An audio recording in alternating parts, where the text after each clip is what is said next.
Mulai di bulan Februari, batas minimal free float sebesar 15%. Bukan sekedar angka, tapi ini bisa mengubah struktur pergerakan beberapa saham di pasar.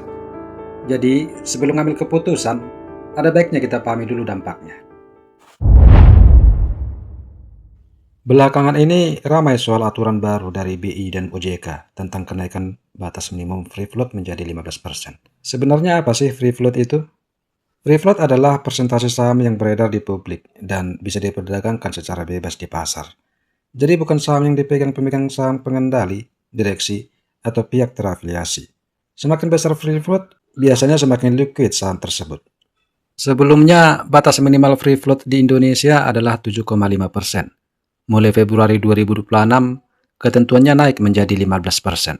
Dan ini berlaku untuk perusahaan yang sudah tercatat maupun yang akan IPO. Tujuan aturan ini menurut saya cukup jelas. Bursa ingin meningkatkan likuiditas, perbaikan struktur pasar, dan membuat saham-saham di Indonesia lebih sehat dan lebih menarik di mata investor institusi, termasuk investor asing.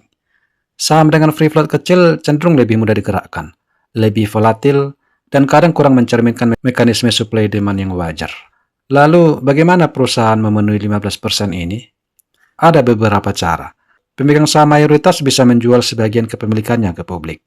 Bisa juga lewat right issue atau private placement dengan menerbitkan saham baru.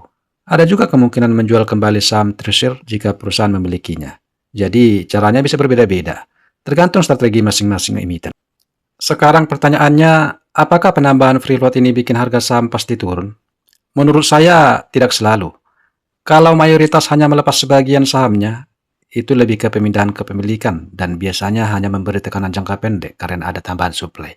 Tapi kalau lewat right issue dengan harga diskon, tentu ada efek dilusi dan harga bisa menyesuaikan secara teoritis. Di sisi lain, dalam jangka menengah, free float yang lebih besar justru bisa membuat saham lebih stabil, volume lebih sehat, spread lebih tipis, dan lebih menarik untuk institusi.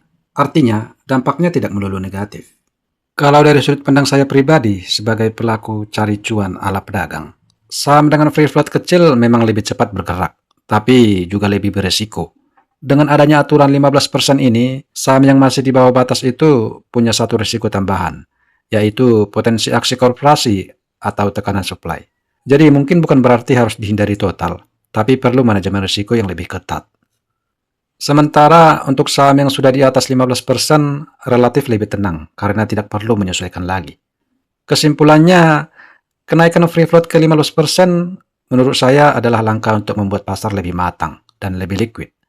Untuk kita sebagai trader dan investor, yang terpenting bukan panik, tapi memahami mekanismenya, melihat rencana perusahaan, dan tetap disiplin pada strategi masing-masing. Karena pada akhirnya harga saham tidak ditentukan oleh aturan, tapi oleh kombinasi fundamental, sentimen, dan perilaku pasar itu sendiri.